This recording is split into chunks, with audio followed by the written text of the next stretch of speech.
अस्सलाम वालेकुम 12th class के बच्चों। तो कैसी जा रही है आप लोगों की प्रिपरेशंस बोर्ड एग्जाम के लिए? तो उम्मीद करता हूं कि आप लोगों की प्रिपरेशंस जो है वो बहुत ही ज़बरदस्त जा रही है, बहुत ही ज़ोर शोर से जा रही है। और इंशाल्लाह Rahman I know all of you will do good in your these coming exams.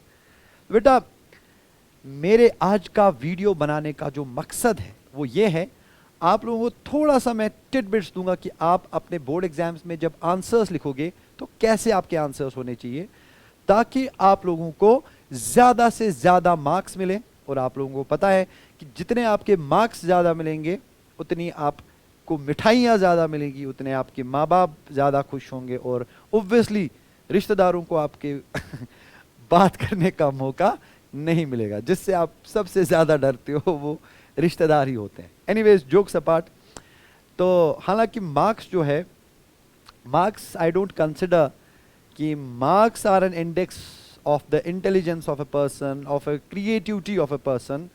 तो मैं इस चीज में भरोसा नहीं करता हूं, लेकिन फिर भी अगर अच्छे मार्क्स होंगे तो अच्छी बात है, अगर नहीं भी है तो कोई बात नहीं, वो भी चलेगा। ठीक है बेटा? तो यहां पर मिशन ई की तरफ से मैं बात कर रहा हूं, मैं आपको सिखाऊंगा कि कैसे आप अपने आंसर्स लिखेंगे ताकि जो आपको प्रॉब्लम्स होती है वाइल राइटिंग द आंसर्स वो ना फेस करनी पड़े। देखो बेटा, मैं पहले आपको थोड़ा सा प्रॉब्लम्स गिनाता हूं कि जब आप बोर्ड एग्जाम में जाते हो, थ्योरी का जो पेपर है जब आप वो लिखते हो तो क्या क्या प्रॉब्लम्स आपको हो सकती है। Number 1, the time distribution to every question varies. मतलब ये कि जब आप अपना पेपर लिखना शुरू करते हो ना, जब आप पहले क्वेश्चन पे झपट पड़ते हो, उस टाइम आपका फोकस पूरा 100% उसी क्वेश्चन पे होता है और आप क्या करते हो, ओवर कॉशियस हो जाते हो। आपका पूरा अटेंशन वो एक क्वेश्चन की तरफ कि भाई इसको तो नहीं छोड़ूंगा, ये तो मैं, मतलब अगर 40 पेजेस है ना, 20 पेज पे आप ये एक क्वेश्चन लिखते हो। ऐसा नहीं करना है बेटा। जो क्वेश्चन आपको आता है उसको भी उतना ही टाइम देना है। जो आपको आई मीन टू से आपको लगता है कि नहीं इस क्वेश्चन में उतना कॉन्फिडेंट में नहीं हूं, उसको भी उतना ही टाइम देना है। ठीक है बेटा? ऐसा नहीं करना है कि कुछ क्वेश्चंस पे ज्यादा टाइम दोगे, कुछ क्वेश्चंस पे बिल्कुल ही कम दोगे। उससे क्या होता है कि जब आप पेपर के एंड पे पहुंचते हो ना, फिर जो क्वेश्चंस आपको आ भी रहे होते हैं, because of the lack of time you are not able to write the proper answers. ऐसा करना नहीं है। ठीक है बेटा? शुरू से ही टाइम का ख्याल रखना है। While writing the answer of the question number 1 you have to take care कि I have to go to the end of the paper and give proper time to every question. That is what you have to keep in your mind. तो बेटा, दूसरा misconception, दूसरी problem जो बच्चों को exam में आती है ना, वो ये आती है कि हमें अभी भी वही दिमाग में है कि जितना ज्यादा हम लिखेंगे उतने ज्यादा हमें मार्क्स मिलेंगे, विच इज कंप्लीटली रॉन्ग। ऐसे आप क्या करते हो बेटा, जो आपका पेपर चेकर होता है ना, जब वो पेपर बेचारा चेक कर रहा होता है, आप उसको क्या लिखते हो? आप इसको लिखते हो, फॉर एग्जांपल आपको आंसर लिखना है गॉसेस लॉ। ठीक? According to Gauss's law the electric flux through any closed surface is this equal to, and then you repeat the same thing again and hence this is Gauss's law, hence Gauss's law is proved, hence I know Gauss's law। अरे भाई, आप लोगों को कहीं ना कहीं जो है, you have to have faith in the content of the question, content of the answer। Content is what matters. Examiner जो आपका बेचारा पेपर चेक करो तो उसको परेशान मत करो। ठीक है? उतना ही लिखो जितना लिखना चाहिए, वरना क्या होता है, एग्जामिनर के दिमाग में आप एक अपना बैड इंप्रेशन जमाते हो। ठीक है? एग्जामिनर को लगता है कि यार ये तो मुझे बेवकूफ बनाने की कोशिश कर रहा है, ये चाहता है कि मैं इसको ज्यादा से ज्यादा मार्क्स इसकी नॉनसेंस बातों पे दूं। ऐसा करना नहीं है। Right from the start, right from the question number 1 create a good impression in the examiners या paper checkers mind।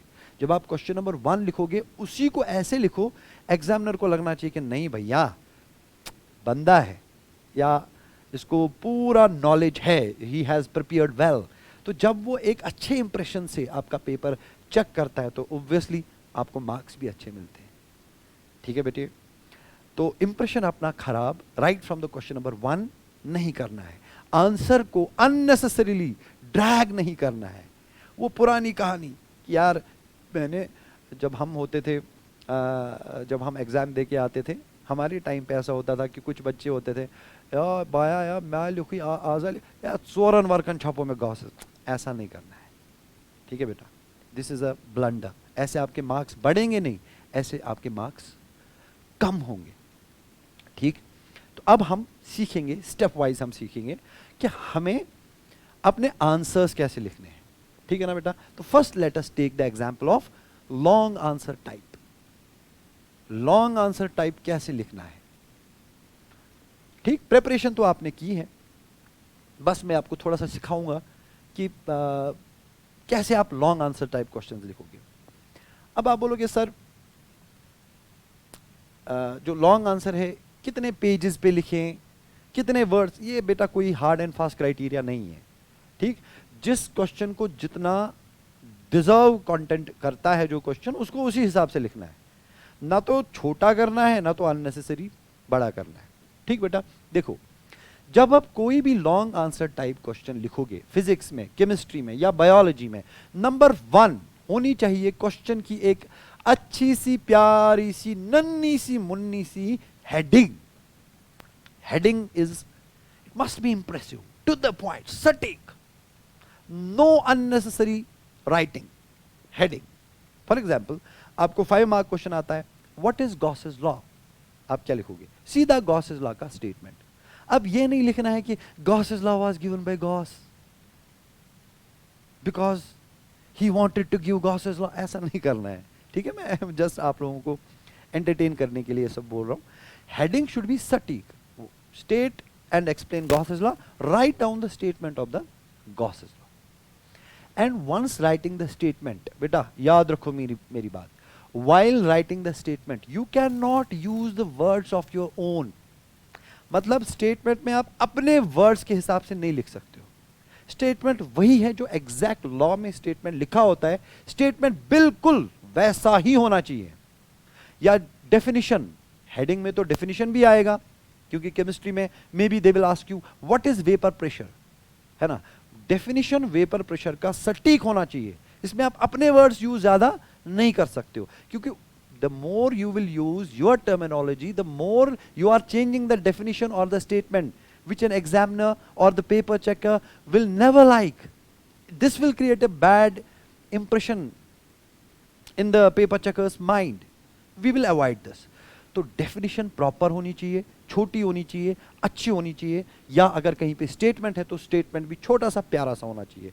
और फिजिक्स में अगर हम बात करें स्टेटमेंट की, स्टेटमेंट के बाद इमीडिएटली एक इक्वेशन भी आप लिखते हो। जैसे आपको बोला जाएगा state and explain Gauss's law, Gauss's law का स्टेटमेंट आपने लिखा छोटा सा प्यारा सा, वही जो है जो आपने याद किया हुआ है, और नीचे फिर मैथमेटिकल एक्सप्रेशन भी अगर होगा तो वाह क्या बात होगी, ठीक।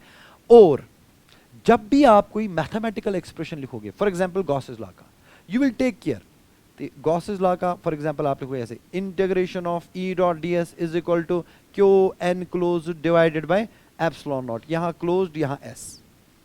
तो कोशिश करो हमेशा एक्सप्रेशन को बाद में इसको एनक्लोज करो in a box and give a proper number to the equation. This a good way of writing the equations.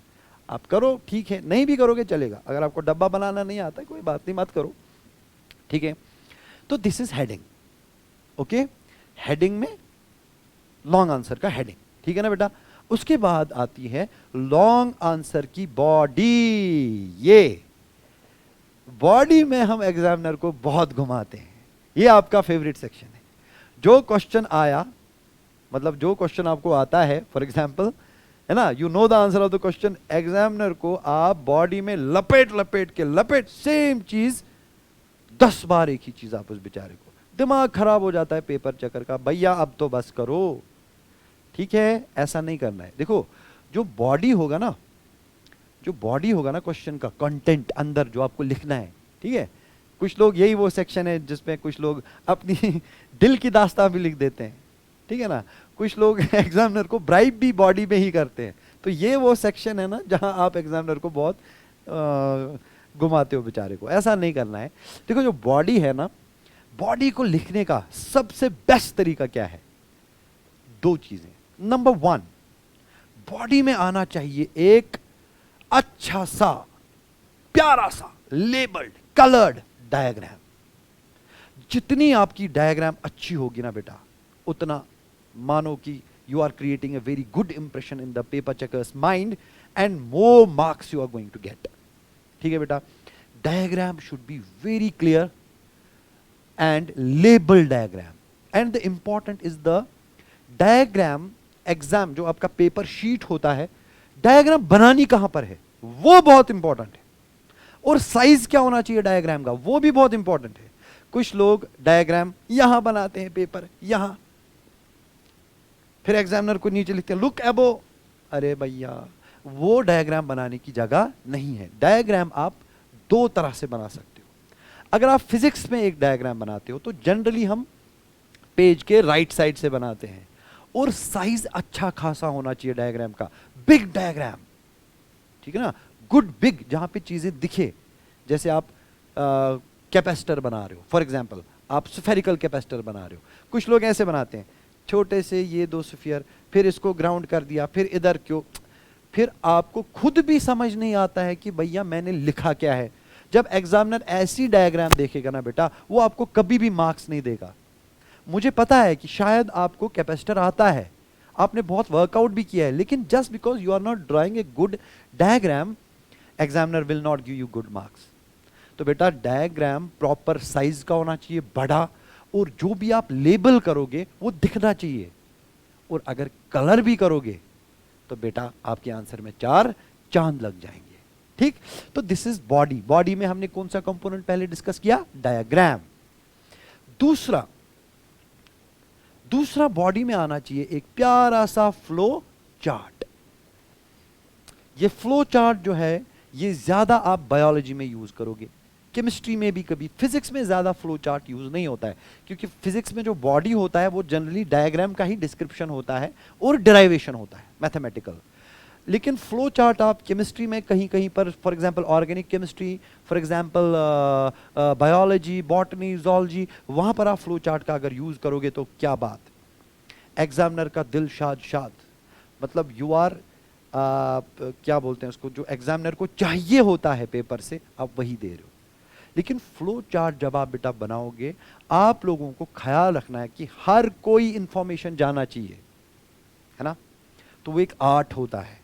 वो जब आप पढ़ोगे, आपकी बुक्स पे जनरली बनाया होता है, तो लेकिन जब आप पढ़ोगे, जितना आप ज्यादा पढ़ोगे उतना आप ये फ्लो चार्ट बनाने में मास्टर करोगे। ठीक है बेटा, and let me tell you here one very important thing, जब आप कल को मेडिकल कॉलेज में जाओगे ना, मेडिकल कॉलेज में भी ये चीजें आपको काम आएंगी। वहां पे जब भी आप आंसर लिखते हो ना, वहां पे भी डिस्क्रिप्टिव पेपर होता है, ठीक है, आप हमेशा वहां फ्लो चार्ट ही बनाओगे, मेरी बात याद रखना बेटा, क्योंकि पेपर इतना लंबा होता है। अगर आप पूरे पैराग्राफ्स लिखने बैठ गए, कहानियां लिखनी बैठ गई, तो बेटा आप 4 या 5 क्वेश्चन कर पाओगे, खत्म। तो learn this art of creating flow charts, learn this art, this is very important and this is going to make a hell lot of difference in your life during the whole academic career। ऐसा नहीं सिर्फ board में, नहीं, पूरी life में ये flow charts आपको help करेंगे। तो I suggest you should learn how to make good flow charts. ठीक है, तो लॉन्ग आंसर में हमने 2 सेक्शन डिस्कस किए बेटा, हेडिंग भी आ गया, बॉडी भी आ गया। बॉडी में मैंने आपको बोला, समझाया, प्यार से समझाया कि कैसे करना है। तीसरी बात हो गई मेरे बेटे, तीसरी बात हो गई, देखो तीसरी बात हो गई बेटे, conclusion. Now you are concluding a question. ठीक, तो वो भी कंक्लूजन में अगर 2-3 लाइंस आप लिखोगे, जैसे आप लिखते हो hence we come to know वगैरह वगैरह, वो कंक्लूजन 2-3 पॉइंट्स अगर आप लिखते हो तो क्या बात, जबरदस्त। तो ऐसे आप अपना आंसर लिखोगे। तो बेटे अगर इस क्वेश्चन में आपको एग्जामिनर 8 मार्क का क्वेश्चन आता है, लॉन्ग मार्क, लॉन्ग आंसर, या 5 मार्क का क्वेश्चन, वो बेटा 5 में से 10 देगा। और बेटे मैं आपको बोल रहा हूं, शुरू से ही ऐसा करो। अगर आपने क्वेश्चन नंबर 1 ऐसा लिखा तो बेटा आपने एग्जामिनर को अपनी मुट्ठी में कर लिया, पेपर चेकर को आपने अपनी मुट्ठी में कर, वो एक अच्छे इंप्रेशन से बाकी पेपर चेक करेगा। और आपको फिर मार्क्स भी ठीक ठीक देगा। This is how descriptive papers are written. So यहां पर इंपॉर्टेंट क्या है, दो चीजें। नंबर वन, आपका कंटेंट छोटा होना चाहिए, अच्छा होना चाहिए, और प्रेजेंटेशन अच्छी होनी चाहिए। ठीक है बेटे, अच्छा जी, ये हो गया आपका long answer. Now we will go to the short answer. देखो इस क्वेश्चन का, इस सेक्शन का नाम ही है शॉर्ट आंसर। बेटा समझो, इसका ऊपर लिखा ही होता है शॉर्ट आंसर है। अब अगर बेचारा एग्जामिनर वहीं से बोल रहा है कि भैया शॉर्ट में आंसर देना है, तो इसको क्यों आप लॉन्ग आंसर बना रहे हो? हमारे अक्सर बच्चे क्या करते हैं, शॉर्ट आंसर को भी लॉन्ग आंसर में कन्वर्ट कर देते हैं। बेटा you are doing harm to yourself. Short answer question को आपका आंसर मैक्सिमम 4 पॉइंट्स में होना चाहिए, खत्म। 4 पॉइंट्स, 5 पॉइंट्स बस। और बेहतर होता है कि शॉर्ट आंसर क्वेश्चन को आप पॉइंट्स में लिखो, 4-5 पॉइंट्स, सटीक टू द पॉइंट। जो क्वेश्चन है उसी का आंसर देना है, अननेसेसरी उधर इधर भटकना नहीं है, शो ऑफ नहीं करना है कि मुझे इसके बारे में सब पता है। बेटा उसको सब नहीं चाहिए, उसने जो क्वेश्चन पूछा है उसको उसी का आंसर चाहिए। ठीक है बेटा, तो शॉर्ट आंसर जो है इसको आप 4 या 5 पॉइंट्स में, ऐसे अगर आप ऐसे लिख करोगे, डॉट हो गया 1 पॉइंट, डॉट दूसरा पॉइंट, डॉट तीसरा पॉइंट, डॉट चौथा point, dot 5 points, done. You are going to get full marks, examiner नहीं काटेगा। ठीक है बेटा, उसके बाद थर्ड सेक्शन होता है very short answer. Very short answer में क्या मसला है बताइए? वेरी शॉर्ट आंसर में आपका होता है जनरली 1 या 2 मार्क का क्वेश्चन होता है। इसमें अगर आप 2 पॉइंट्स लिखते हो, बात खत्म। और यही चीजें जो है वहां पर इंपॉर्टेंट होती है टू गेट मैक्सिमम मार्क्स। ठीक है बेटा, इंपॉर्टेंट है हर किसी क्वेश्चन तक पहुंचना। ऐसा नहीं करना है, फिर से बोलूंगा कि जो क्वेश्चन आपको आता है उसी को लंबा करो, जैसे पूरे मार्क्स एग्जामिनर उसी क्वेश्चन को देगा, ऐसा नहीं करना है। बाकी क्वेश्चंस तक भी पहुंचना है, पूरा ध्यान से सोचना है। जितना भी आप उस क्वेश्चन के बारे में इंफॉर्मेशन कलेक्ट कर पा रहे हो उसको पॉइंट्स में लिखना है। ठीक बेटे, अब आते हैं उन क्वेश्चंस की ओर। फॉर एग्जाम्पल पेपर में ऐसा कोई क्वेश्चन है जो आपको बिल्कुल भी नहीं, मतलब या तो आपको भूल गया है या तो आपको मतलब अच्छे से नहीं पता है। ठीक, तो ऐसे क्वेश्चंस को छोड़ना नहीं है, मैं आपको बताता हूं, छोड़ना भी नहीं है। ठीक, जितना भी रिलेवेंट, रिलेवेंट मतलब इसी क्वेश्चन के रिलेटेड जो भी आपको पता है उसको लिखो पॉइंट्स में, कोई बात नहीं। एग्जामिनर चलो अगर 3 में से आधा तो दे ही देगा बेचारा, लेकिन जब आप रिलेवेंट इंफॉर्मेशन लिखोगे, ठीक है ना बेटा, अगर वो क्वेश्चन का जो आंसर है आपको एग्जैक्टली नहीं पता है लेकिन थोड़ा सा आपको अगर रिलेवेंट आप लिखोगे, इससे एग्जामिनर को थोड़ा मार्क्स देने में बेचारे को मतलब एक बहाना मिलता है, चलो यार दे देते हैं आधा, थोड़ा कोशिश की है। जो अच्छे एग्जामिनर्स होते हैं वो ऐसा ही करते हैं, the moment you try they appreciate it, they will give you marks. हाँ, अब कोई एग्जामिनर या पेपर चेकर ऐसा होता है जो घर में झगड़ा करके आया है, फिर आप उसको कुछ भी लिखो वो मार्क्स देने वाला नहीं है, जो जनरली नहीं होता है ऐसा। तो बेटे relevant information लिखनी है। even if you don't know the answer of the question, you don't know the exact answer of the question, you can write some relevant points, that's it. तो these are my suggestions। तो ultimately बेटा आपका paper कैसा होगा, it depends on आपने कितना ज़्यादा मेहनत की है, कितना ज़्यादा आपने पढ़ा है। ठीक है बेटा, तो आई होप इनमें से कुछ चीज़ें जो है, मुझे उम्मीद है कि कुछ ना कुछ तो आपके काम आएगा।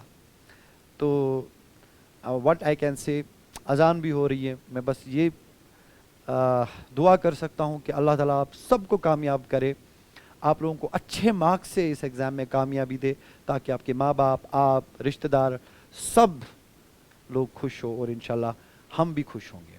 थैंक यू सो मच, अपनी दुआओं में मुझे याद रखिएगा। अस्सलाम वालेकुम।